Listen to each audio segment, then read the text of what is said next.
কুমাৰ আছে কৈ দিয়া কথাটো কৈ দিয়া তেতিয়া তেওঁলোকে তেনেকৈ লগাই থাকিব তুমি কথাটো কৈ দিয়া তেতিয়া এওঁ দাদাই খুলি দিব গানটোৰ বিষয়ে একদম লিমিটেডত কৈ দিয়া আচ্ছা এটি খুব ধুনীয়া গীত আজি উপমুক্তি পাইছে গীতটিৰ নাম হৈছে মৰম বাখৰ গীতটি আমাৰ সকলোৰে মৰমৰ শ্ৰদ্ধা জুবিন দাই গাইছে আৰু প্ৰণীতা বাইদেৱে গাইছে গীতটিৰ সুৰ আৰু সংগীত আমাৰ সকলোৰে শ্ৰদ্ধা শেখৰজ্যোতি গোস্বামী দাদাই কৰিছে আৰু গীতটি লিখিছোঁ মই তো আজি ইনগ্ৰেশ্যন কৰিবলৈ আজি ইয়াত উপস্থিত হৈছোঁ দাদাৰ ষ্টুডিঅ'ত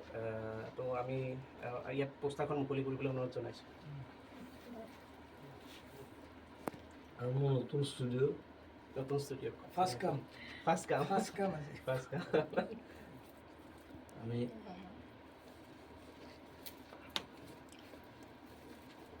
প্ৰথম আমি ষ্টুডিঅ' আমি হেৰি কৰা নাছিলোঁ প্ৰথম ইনগ্ৰেশ্যন আজি গানটো দি হ'ল চ' মোৰ বহুত মৰম শুভকামনা পঞ্জাৱ কুমাৰ চব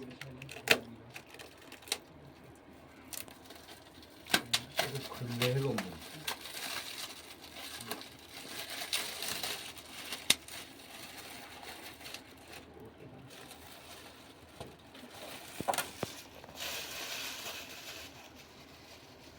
ঠিক আছে